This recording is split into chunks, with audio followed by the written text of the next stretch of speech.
इस्लाम को देखो ना कितनी बरक रफ्तारी से पूरी कायनात में पहुंचा है। और रसूलुल्लाह सल्लल्लाहु अलैहि वसल्लम के दुश्मन कितने थे? आप अकेले थे मक्के में और पूरा मक्का दुश्मन था। अल्लाहु अकबर। आपको पता है कि इस्लाम का संदेश क्या है? पता है? अरे पता है इस्लाम का संदेश क्या है भाई? चुप। पीछे इंदौर में भी कह के गया था, मौलाना मुफ्ती साहब बैठे हुए हमारे हजरत जी। आपको पता है इस्लाम का क्या संदेश है भाई? नहीं पता ना? अगर हमारा कोई हिंदू सिख भाई पूछे कि इस्लाम का क्या मतलब है तो क्या बताओगे? नमाज पढ़ते? अरे बोलो ना, नमाज पढ़ते हैं? बताओ। अब मैं तुम अलग अलग बंदे बोलो। मैंने पहले कहा आज जलसा नहीं हो रहा, आज सिर्फ बातचीत हो रही है, याद रखना बात। मौलवियों की तनख्वाह कितनी तुम्हारे यहां?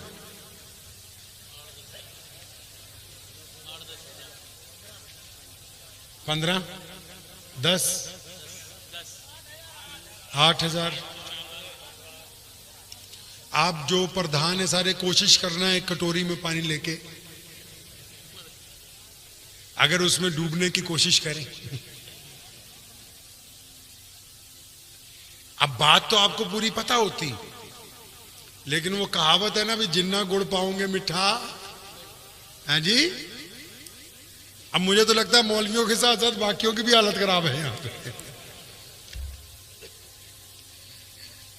ये इसलिए आप इसको हंस रहे हैं, ये इसलिए कह रहा हूं कि हमको मोबाइल कंपनी का चाहिए। किसका? कंपनी का। कार, जुगाड़ू कार खरीद लोगे? साढ़े पंजाब चो पीटर रेड़ा कहने सी, रेड़ा आगे इंजन रखा होता है ना, उसमें आरसी उर्सी कुछ नहीं होती, बस एक इंजन रखा होता है, 4 टायर लगाए होते हैं, बस हवा में ड्राइवर होता है। तो कोई खरीदेगा उसको? मोबाइल कौन सा चाहिए जी? कंपनी का। गाड़ी? अरे बोलो भाई, कंपनी की। कपड़े, जूती, तो दीन, इस्लाम। केला बेचने वाला भी कह रहा है जी मैं फतवा दूंगा। डॉक्टर साहब भी कह रहे हैं मुझे ज्यादा इस्लाम का पता है। इंजीनियरों का और बुरा हाल हो गया था जी, हम बताएंगे इस्लाम क्या है। चौधरी है जिसके पास अल्लाह ने पैसे ज्यादा दे दिए, वो कहता जी मुझे पता है इस्लाम क्या। यानी बाकी चीजें तो आपको ब्रांड की चाहिए और मजहब लोकल चाहिए। जब तक मजहब भी ब्रांडेड नहीं होगा, समझ लो ये बड़ी कीमती बात है। किसी ने कहा है नीम हकीम खतरा जान, नीम हकीम खतरा जान, नीम मुल्ला खतरा ईमान। अगर हकीम एमबीबीएस डॉक्टर नहीं है और सड़क पे ही बैठा टेंट लगा के, तो जो पुड़िया बना के देगा, या गाड़ी चल पड़ेगी या गाड़ी निकल जाएगी हाथ से। इसी तरह जो धर्म के ठेकेदार हैं, अगर वो अच्छे पढ़े लिखे होंगे, सूझवान होंगे, समर्थ होंगे, वो तो अपना मजहब समझाएंगे, दीन समझाएंगे। और अगर वो सिर्फ उन्होंने पहनावा पहना होगा तो फिर मजहब खतरे में है, इस्लाम खतरे में कह के फिर एक दूसरे से लड़वा सकते हैं, दीन नहीं समझा सकते हैं। सुनो मोहम्मद सल्लल्लाहु अलैहि वसल्लम ने क्या किया। उन्होंने 2 बातें कही, फरमाया अल्लाह और उसके रसूल पर ईमान लाओ। तो पूछा लोगों ने कि या रसूलुल्लाह सल्लल्लाहु अलैहि वसल्लम आपके रब पर और आप पर ईमान ले आए तो फिर हमें क्या करना होगा। तो उस वक्त तक नमाज नहीं आई थी, अभी रोजे फर्ज नहीं हुए थे, अभी हज नहीं आया था। तो मेरे और आपके प्यारे नबी मोहम्मद सल्लल्लाहु अलैहि वसल्लम ने कितनी खूबसूरत बात कही। फरमाया जो अल्लाह और उसके रसूल को मानता है उस पर लाजिम है कि वो दुनिया के तमाम इंसानों को बराबरी का दर्जा अता कर देगा। इस्लाम कहते हैं इसको है सलामती। जो खुद भी इज्जत से जिए, दूसरे को भी तस्लीम करे कि वो आदमी अपने रंग रूप, जुबान, अपने मजहब, अपने कायदे, अपने कानून के मुताबिक एक जीती जागती तस्वीर है। हम अपने ऊपर कायम रहेंगे, वो अपने ऊपर चलता रहेगा। ये इस्लाम का वो पैगाम था जिस दिन मोहम्मद सल्लल्लाहु अलैहि वसल्लम ने कहा था ना कि अब मैं आ गया हूं, अब कोई गोरा और काला नहीं आपस में फर्क करेगा, अब कोई अमीर और गरीब, अब अमीर और गरीब आपस में फर्क नहीं करेंगे। अब ये जात और बरादरियां सिर्फ नाम पहचान के लिए बना दी गई हैं, कोई इन पर रह के अपने आप को इतराएगा नहीं। अभी हम यहां बैठे हैं, जहां बैठे हैं, मिसाल के तौर पे आपको समझा रहा हूं। अभी अगर यहां ईशा की नमाज हो रही हो, कहां, मिसाल के तौर पे समझो ये मस्जिद है, 2 मिनट के लिए समझ लीजिए कि यहां ईशा की नमाज हो रही है। ये सब मौलवी बैठे हुए हैं, आप भी बैठे हुए हैं। सारी दुनिया की मस्जिदों में ऐसा ही होता है जो मैं आपको समझाने लगा हूं, ताकि आपके पल्ले बात पड़ जाए कि हमारे नबी सल्लल्लाहु अलैहि वसल्लम ने कितना बेहतरीन सिस्टम बनाया। अभी अगर यहाँ इमाम साहब खड़े होते और पीछे मुअज्जिन कहता अल्लाहु अकबर अल्लाहु अकबर, और फिर इमाम साहब नियत बांध लेते अल्लाहु अकबर कह के, हैं जी, आप सब भी पीछे सफे बना के नियत बांध लेते, हैं जी। आज आपने मुझे मेहमान खुसूसी बुलाया ना, अरे खास मेहमान बुला के बुलाया ना। अब अगर यहां नमाज हो रही होती और मौलाना नमाज पढ़ा रहे होते, आप लोग सफे बना लेते, तो अब अगर खास मेहमान या कोई खास वजीर या कोई खास मुसलमान आदमी या कोई खास चौधरी मुसलमानों का एक रकात होने के बाद आता, तो उसको जगह कहां देते बताओ मुझे, कहां देते जगह भाई?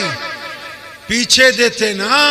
और अगर हम 5 मिनट और लेट आते तो और पीछे, और अगर 5 मिनट और लेट आते तो और पीछे, और अगर फिर आखिरी रकात में आते तो जिस जगह इन मुसलमानों ने अपनी जूतियां उतारी हैं वक्त के इमाम को वहां पर पीछे नियत बांधनी होगी, क्योंकि ये मोहम्मद का दीन है। इसमें किसी माई के लाल की जुर्रत नहीं है कि वो किसी गरीब को पीछे हटा के खुद आगे पहुंच जाएगा। ऐसा ही होता रोज मस्जिद में, ऐसा ही होता रोज कि नहीं होता? अरे मस्जिद में 5 वक्त ऐसा ही होता है कि नहीं? मस्जिद को जमीन खरीद के देने वाला लेट आता है तो पीछे नमाज पढ़ता है, मस्जिद का इमाम कई बार लेट आता है तो पीछे नमाज पढ़ता है, कोई शेखुल हदीस लेट आता है तो पीछे नमाज पढ़ता है। मोहम्मद सल्लल्लाहु अलैहि वसल्लम ये बात कह चुके हैं कि अगर कोई गरीब का बच्चा, चाहे उसका रंग रूप काला हो, अगर वो कुरान अच्छा पढ़ता है और उसकी तरबियत अच्छी हुई है, तो तुम जितने सैयद हो, जितने पठान हो, तुम पीछे खड़े रहोगे, उस गरीब का बच्चा पहली सफ में इमामत के मुसल्ले पर खड़ा होकर नमाज तुम्हें पढ़ाएगा। ये सिर्फ इबादत नहीं है, ये मजहब सिर्फ इबादत नहीं है, ये सलीका है दुनिया को जीने का। पता है आपको, जब मोहम्मद सल्लल्लाहु अलैहि वसल्लम ने मक्के में पहले दिन ये कहा था कि ये काला बिलाल और ये अबू बकर शहजादा है। बिलाल कौन है? गुलाम। अबू बकर कौन है? शहजादे। बिलाल कौन है? कपड़े फटे हुए। अबू बकर कौन है? कीमती लिबास पहनते। बिलाल कौन है? बिल्कुल काले। अबू बकर कौन है? बिल्कुल गोरे चिट्टे। मोहम्मद रसूलुल्लाह सल्लल्लाहु अलैहि वसल्लम ने कहा कि बिलाल मेरा सहाबी या अबू बकर मेरे सहाबी हैं रज़ियल्लाहु ताला अजमाइन, कि आज के बाद मैंने इन दोनों को आपस में भाई बना दिया। क्या बना दिया?